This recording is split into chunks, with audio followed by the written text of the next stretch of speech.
Magandang araw po sa inyo. May tanggap na naman tayong TV, 32 inches. Diesel po yung brown niya. Ang issue po nito ay wala siyang display. Blackout talaga siya. So magche-check tayo ng mainboard kung tama ba yung voltahe niya.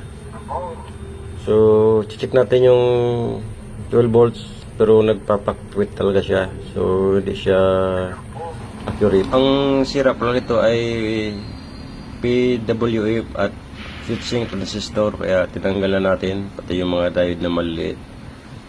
So dito magkakabit tayo ng 5 wires. So dito ihinan lang natin yung yellow papuntang gate nya, papuntang transformer, at yung black naman ay sa filter ng capacitor negative. So ang green naman ay sa positive, at ang white naman ay papuntang optocoupler, at yung pula naman ay sa capacitor na positive. 5 wires natin. Nasira kasi yung transistor nito, yung BMW IC. So ito yung pinalit natin. Yung green ay sa positive, yung black ay sa negative, tapos yung yellow sa drain papunta transformer, yung pula ay sa negative sa capacitor, autocoupler yung puti. So test natin kung nag-work.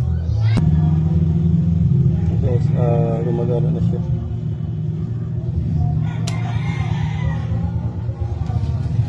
Hindi siya nagpapakwit.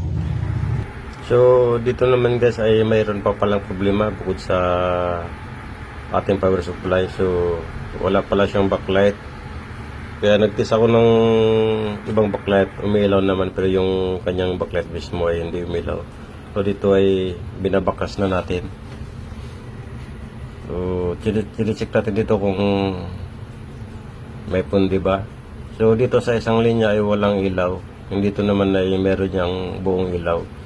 So check natin isa isa. So merong dalawang ilaw guys na busted. So nalitan na natin ng bago. Ayan, nagkakaroon na. Tapos binalik na natin. So ito na yung final guys. Meron na siyang display. At ito na yung kabuhang finals.